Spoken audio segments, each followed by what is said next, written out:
Hello guys! Hello! So ngayon, magpapakita ako sa aking mga nalinis ng 2 oras.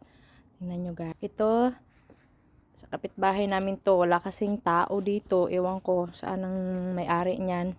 Hindi tinirhan yung bahay na yan. So, nilinis ko na lang din kasi pag hindi ko rin nilinisin, magkatabi lang sa bahay namin, yung mga dahon dito pa rin napupunta sa amin, kaya sinali ko na lang. Ayan, yun, ito malinis na. Ayan, hindi pa ako tapos ayan, mga namatay na yung mga ano ko, pananim ko, nalalanta na dito. So tapos na ako dito sa harap. Ayan, ito kasi kapitbahay namin hindi naglilinis, walang tao dito ayan, pag mag-windy, dito na naman yan tatapon sa amin yung mga dahon nila.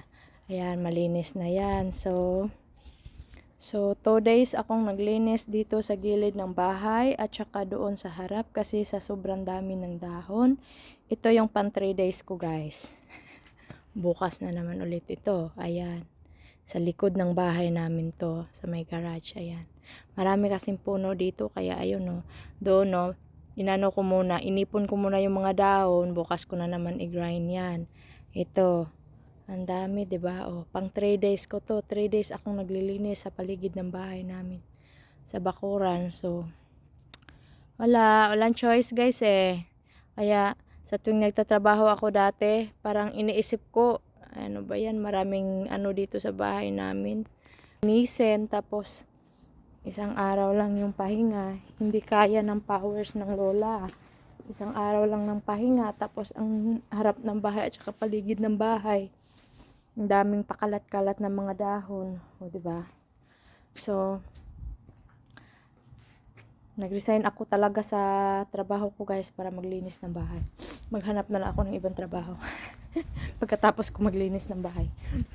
Nakaka-stress kasi tingnan. So, ito yung mga pananim ko is nalalanta na rin. Pero may pa siyang mga bulaklak Ayan, nalalanta siya kasi nga winter na dito. Ayan, iwan ko kung babalik pa ba yan next year. So, ayan. May pakunti-kunti pa naman siyang bulaklak. So, yun lang. Naikwento ko lang. Na-share ko lang na ganito pa kahirap pag nasa Amerika, Samantalang sa Pinas, wala akong nililinis na ganito. Kadaming mga linisin. Kasi sa paligid ng bahay namin, kahit may puno ng mangga, pakunti-kunti lang naman yung lagas ng dahon. Diba? Dito, nako, di magsilbi, kumbaga. Ay, nako. So, yun lang guys.